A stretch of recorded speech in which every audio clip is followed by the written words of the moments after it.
This is the Samsung Galaxy A23, and today we would like to demonstrate how you can set the screen timeout value to never on this device. So if we will go to the settings, enter the display category and expand the available screen timeout values, we'll see that the highest we can go by default is 30 minutes.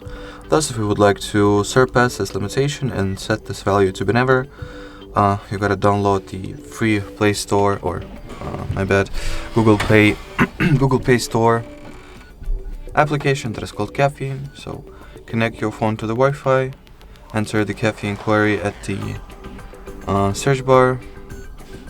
I've accidentally turned the Wi-Fi off, so let me reconnect to it real quick.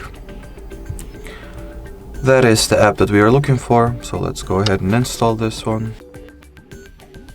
Once you download and set up the application, just launch it and make sure that the timeout section has the infinite value set, which will mean that as long as the Caffeine app is active in the background, your screen will not go to sleep at all.